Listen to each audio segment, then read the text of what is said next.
Hoje, Polêmica recebe o advogado, militante social e candidato a deputado federal pelo PT, Saulo Dantas. Ele que vai falar um pouco sobre ele, sobre expectativas, propostas. Então, Saulo, o que você pode falar um pouco para que as pessoas possam te conhecer melhor? Obrigado, Vitória. Uma saudação a todos e todas, ouvintes do Polêmica Paraíba, esse canal que informa para formar a consciência do povo paraibano. Desde já também saudar e mandar um abraço para o colega jornalista Gutenberg, ele que faz um trabalho fundamental nessa perspectiva de análise política e configuração de como funciona a política nesse estado querido chamado Paraíba. Saulo, caso seja eleito, quais são as propostas que você pretende defender no Congresso Federal? Muito bem. Para quem não me conhece, eu sou sertanejo, do sertão da Paraíba. Nascido e criado, eu sou o único do sertão que é candidato pelo Partido das Trabalhadoras e dos Trabalhadores. E posso dizer até da federação, PT, PV e PCdoB. Eu sou advogado de formação, mas antes de virar advogado, também professor com especialização de mestrado em Direitos Humanos pela querida Universidade Federal da Paraíba, também realizo pesquisa de doutorado na Universidade de Brasília. Essa é uma área minha da academia, da universidade. Mas antes de me formar advogado, já trabalhei muito. Eu sei o que é derramar suor. E eu sei o que é trabalhar para poder ter dignidade. Então eu já trabalhei na nossa querida Patos, a Morada do Sol. Eu já trabalhei em feirante, no mercado de Patos, vendendo queijo, vendendo manteiga. Já trabalhei de frentista, eu sei o que é trabalhar no posto de gasolina. Trabalhei 2 anos de carteira assinada, certo? Trabalhei de mecânico, de gás natural veicular, fui manobrista, fui motorista, e eu tenho como provar isso por meio da minha CLT, a minha carteira de trabalho. E eu tive a oportunidade de estudar. Então você que tem a oportunidade de estudar, não deixe de estudar, porque é somente por meio do estudo é que você consegue avançar na sua dignidade plena, certo? E a nossa campanha é o lado certo da história, é o lado do amor. Nós não trabalhamos com ódio, nós não trabalhamos com discurso racista, homofóbico, que criminaliza as minorias, os coletivos de mulheres. Nossa campanha vai ser baseada no trabalho de base e formação. Isso significa o quê? Nós vamos percorrer os 203 municípios da Paraíba, nós vamos fazer o corpo a corpo, porta a porta, levando o nome do Lula, o rosto do Lula e mostrando para o povo paraibano se houve melhorias naquele município, naquele território, naquela comunidade. Tem a mão do Lula aí, tem a mão do governo federal.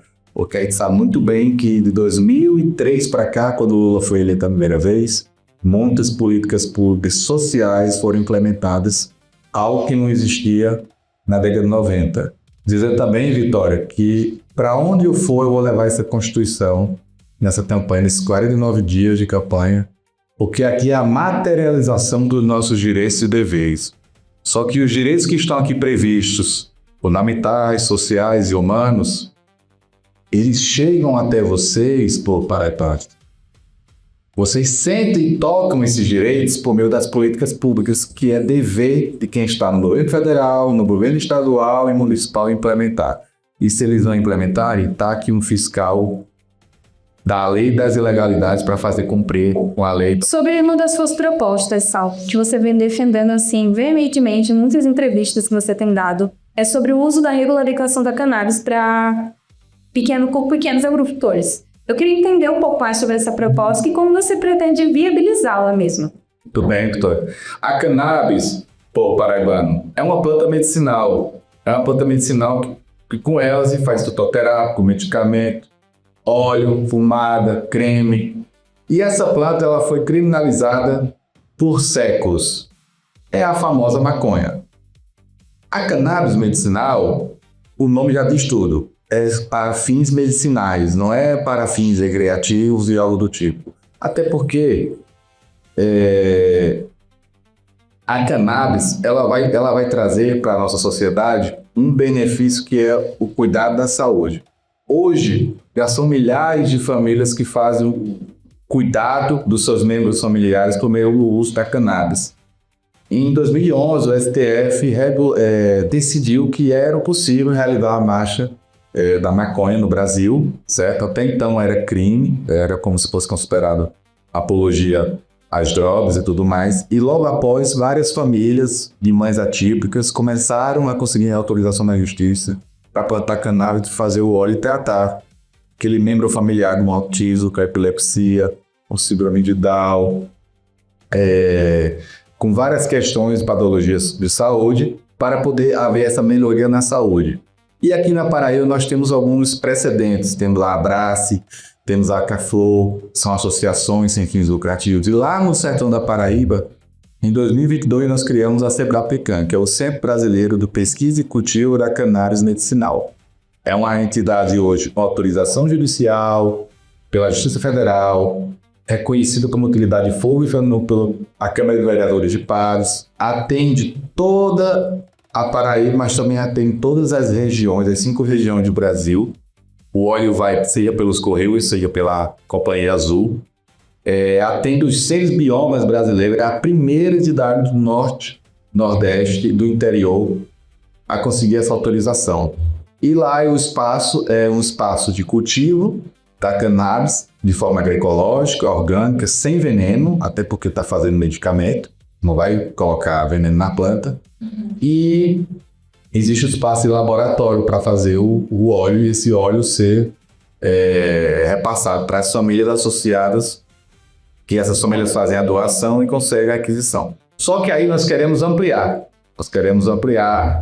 Ou seja, chegou na meta, dobrar a meta. Então agora o desafio maior é fazer com que haja uma cadeia de produção e o envolvimento da agricultura familiar camponesa. A Paraíba, Vitória, ela é um estado majoritariamente da agricultura familiar. Sim. O agronegócio aqui é muito pouco, fica concentrado mais aqui no litoral sul e norte.